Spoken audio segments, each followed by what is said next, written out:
दोस्तों कहानी शुरू होती है और हमें एक स्कूल दिखाया जाता है जिसका कई सालों से रिजल्ट बहुत बुरा आ रहा था। मतलब कि वहां पर पढ़ने वाले सभी के सभी स्टूडेंट्स फेल होते जा रहे थे। अब इसी परेशानी के चलते स्कूल का प्रिंसिपल बबलू बवासीर वहां के एकेडमी इंस्पेक्टर के साथ मीटिंग करता है। कहता है कि मुझे लगता है कि इस देश के सारे बेवकूफ और नाकारा बच्चे मेरे ही स्कूल में भरे पड़े हैं। हमने तो शहर के सबसे काबिल टीचर्स को इन्हें पढ़ाने के लिए रखा था, लेकिन ये गधे तो पढ़ाई करना ही नहीं चाहते। अब इस स्कूल पर एकेडमी से प्रेशर पड़ने लगा था कि अगर इस साल 50% बच्चे पास नहीं हुए तो ट्रस्टी पैसे देना बंद कर देंगे और स्कूल को ताला लग जाएगा। अब एकेडमी इंस्पेक्टर चूसूदास को एक आइडिया आता है और वो प्रिंसिपल से कहता है कि अगर हम देश के सबसे घटिया, वाहियात और गिरे हुए टीचर्स को काम पर रख लें तो उनसे परेशान होकर ये चूतिया बच्चे अपने आप ही पढ़ने लग जाएंगे। जिसके बाद स्कूल में एंट्री होती है दुनिया के सबसे टीचर्स की। ये सभी दिखने में टीचर्स कम और क्रिमिनल्स ज्यादा लग रहे थे। अब क्लास शुरू होती है और क्लास में पहली टीचर की एंट्री होती है जिसका नाम था चमन चूची। वो क्लास में आती है और कुछ भी पढ़ाने की बजाय वो बच्चों को चौक से मारने लगती है। कहती है कि तुम बड़ी वालों को पढ़ाने का कोई फायदा नहीं, तुम साले नल्ले नकारा और छपरी हो। दरअसल चमन चूची एक सठियाई हुई बुढ़िया थी जिसे बच्चों को मारने में बहुत मजा आता था।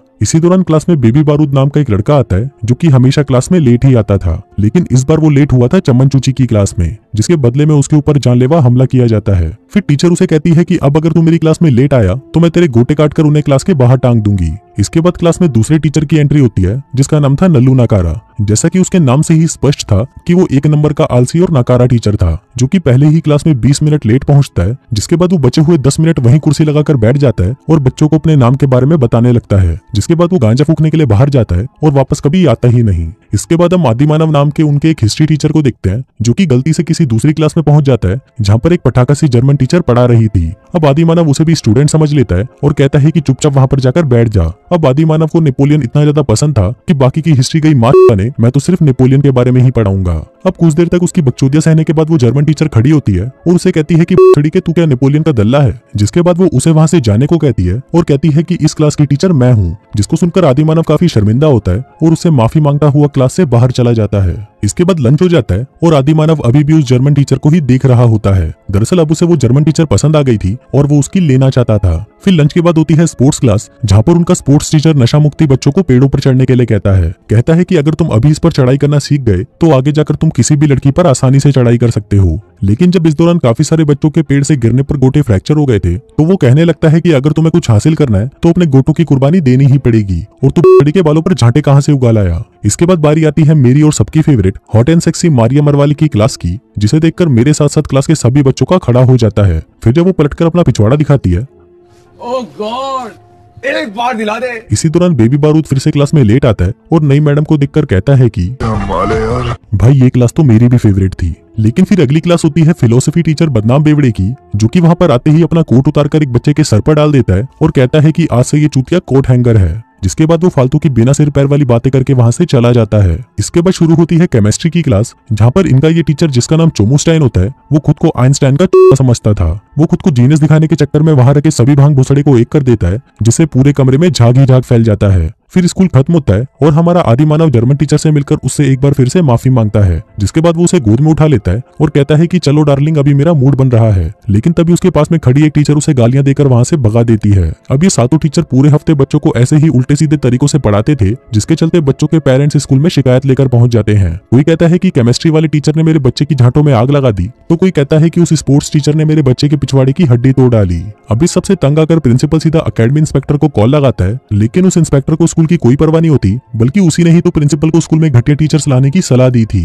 लेकिन अब उसके बिहेवियर से प्रिंसिपल को शक होने लगता है कि जरूर कुछ तो गड़बड़ है। जिसके बाद अगले दिन से प्रिंसिपल ये सारा मामला अपने हाथ में ले लेता है और सब कुछ ठीक करने की कोशिश करता है। वो क्लास में जाकर चॉक्स को टेबल से चिपका देता है ताकि मिस चमन चूची उनसे बच्चों को मार ना सके। अब वो टीचर चॉक की जगह डस्टर फेंक कर मारने लगती है, लेकिन उसमें लगी स्प्रिंग की वजह से वो वापस उसके मुंह पर ही आकर लगता है। इसके बाद जब नल्लू नाकारी की क्लास की बारी आती है तो वो अपनी कुर्सी निकालकर वहां पर आराम से बैठने की कोशिश करता है, पर तभी उसकी कुर्सी के नीचे धमाका हो जाता है। फिर जब वो सुट्टा मारने के लिए क्लास से बाहर जाने लगता है कि तभी घड़ी के पीछे लगे स्पीकर से प्रिंसिपल की आवाज आती है और वो कहता है कि घड़ी के अभी टाइम पूरा नहीं हुआ है, इसलिए अपना पिछवाड़ा टिकाकर चुपचाप वहीं बैठ जा। इसके बाद जब नेपोलियन के आदिमानव की बारी आती है तो प्रिंसिपल उसकी क्लास में प्रोजेक्टर के जरिए एक दूसरा चैप्टर लगा देता है ताकि उसे बार बार ये पता चलता रहे कि आखिर उसे पढ़ाना क्या है। इसके बाद आता है केमिस्ट्री टीचर चोमोस्टाइन, जो कि फिर से कुछ न कुछ कांड करने ही वाला था, लेकिन इस बार प्रिंसिपल ने वहां पर पानी को छोड़कर बाकी सभी केमिकल्स पर ताला लगा दिया था।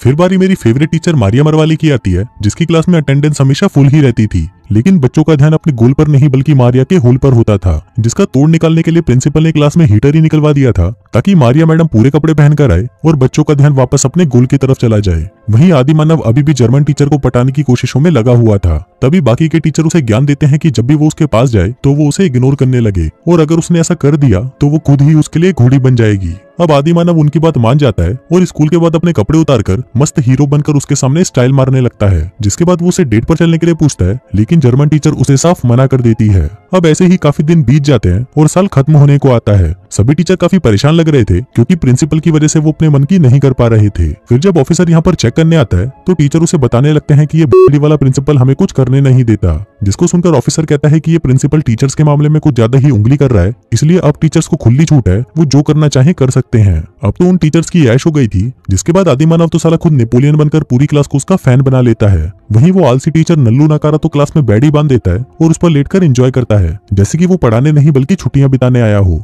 उधर चमन चूची की क्लास में जब बेबी बारूद एक लड़की के बाल खींच देता है तो वो लड़की टीचर को शिकायत कर देती है। इस पर वो टीचर गुस्से में आकर उस लड़की के ही बाल काट देती है, क्योंकि अगर उस लड़की के बाल ही नहीं रहेंगे तो वो लड़का क्या खींचेगा। अब क्योंकि सारे टीचर्स को सब कुछ करने की आजादी मिली हुई थी तो उसमें प्रिंसिपल भी कुछ नहीं कर सकता था। उधर केमिस्ट्री की क्लास में भी चोमुस्टैन इधर उधर का भांग भूसड़ा मिलाकर कुछ न कुछ बकचोदियां करता ही रहता था। वहीं फिलोसफी टीचर बदनाम बेवड़ा स्कूल के सभी स्टूडेंट्स को नंगा होकर घूमने के लिए कहता है ताकि वो प्रकृति के असली रूप को समझ सकें। अब धीरे धीरे इन चूते टीचर्स के बारे में आसपास के दूसरे स्टूडेंट्स को भी पता चल गया था।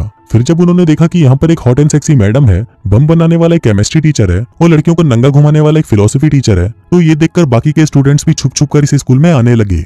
अब धीरे धीरे क्लास में इतने बच्चे आने लग गए थे कि क्लास में खड़े होने तक की भी जगह नहीं बची थी। वहीं बच्चों की भी मजे थे क्योंकि वहाँ पर उन्हें पढ़ाई छोड़कर बाकी सब कुछ करने को मिल रहा था। इसके साथ ही वो गधे टीचर्स भी फेमस होते जा रहे थे, लेकिन वहीं हमारा आदिमानव अभी भी उस जर्मन टीचर के पीछे कुत्ते की तरह पड़ा हुआ था।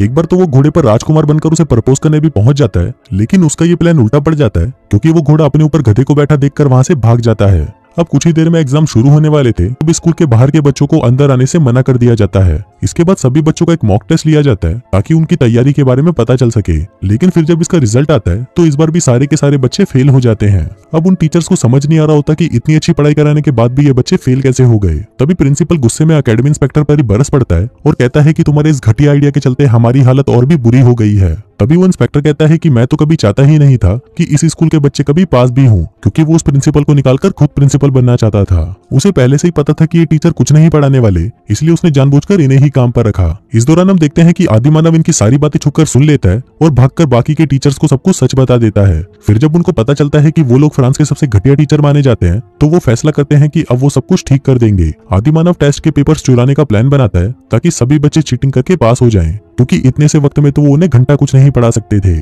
इसके बाद वो सभी मिलकर इस मास्टर प्लान को अंजाम देने की तैयारी करने लगते हैं। अब फाइनली वो दिन भी आ जाता है और सारे टीचर्स मिनिस्टर के ऑफिस के बाहर हो रहे दंगों में जाकर शामिल हो जाते हैं। फिर जब पुलिस उन्हें दबोचने आती है तो चमन चूची वहीं जमीन पर लेट जाती है, जिससे किसी का उस पर ध्यान नहीं जाता। फिर चमन चूची और नल्लू नकारा ऑफिस के बाहर पहरा देते हैं और उसके बाकी साथी चुपके से ऑफिस के अंदर घुस जाते हैं। वहीं मारिया मरवाले अपनी सुंदरता से गार्ड्स को फंसा लेती है, जिस बीच बाकी के टीचर्स चुपके से उस कमरे में पहुंच जाते हैं जहां पर होने वाले एग्जाम्स के पेपर पड़े थे। लेकिन अब प्रॉब्लम ये थी कि जिस तिजोरी में वो पेपर रखे थे वो तिजोरी लॉक थी। फिर सभी अपना दिमाग चलाते हैं और मिनिस्टर की इलेक्शन जीतने वाली तारीख को तिजोरी में लगा देते हैं, जिससे वो तिजोरी खुल जाती है। फिर अगले दिन सभी बच्चों का एक दूसरा टेस्ट होता है। अब टीचर्स ने तो बच्चों को पेपर पहले ही दे दिया था, लेकिन जब एग्जाम हो जाता है तो उन्हें पता चलता है कि वो चूतिया गलती से दूसरी क्लास का पेपर चुरा लाए थे। लेकिन फिर भी वो बच्चे इस बात को अप्रिशिएट करते हैं कि कम से कम टीचर्स ने उनके बारे में सोचा तो सही।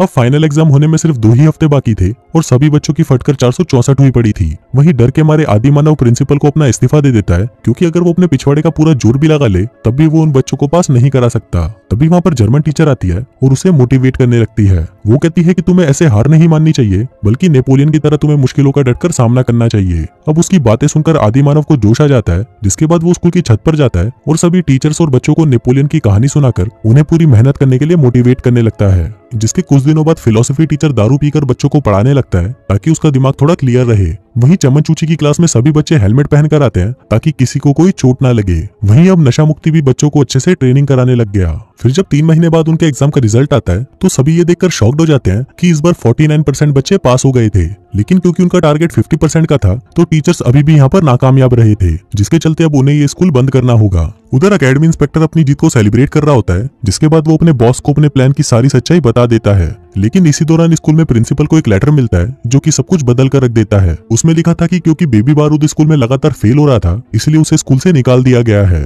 इससे फेल हुए बच्चों में एक बच्चा कम हो जाता है और पूरे 50% बच्चे पास हो जाते हैं। अब ये देखकर सभी खुश हो जाते हैं और बेबी बारूद को कंधे पर उठाकर नाचने लगते हैं। इसके बाद सभी टीचर्स को इस स्कूल से जाने की परमिशन भी दे दी जाती है, लेकिन वो टीचर अब यहीं रहकर बाकी के बच्चों को भी पढ़ाने का फैसला करते हैं। वहीं एकेडमी इंस्पेक्टर को नौकरी से निकाल दिया जाता है और हमारे आदिमानव को उसका सच्चा प्यार यानी जर्मन टीचर भी मिल जाती है। और इसी के साथ ही ये कहानी यहीं खत्म हो जाती है।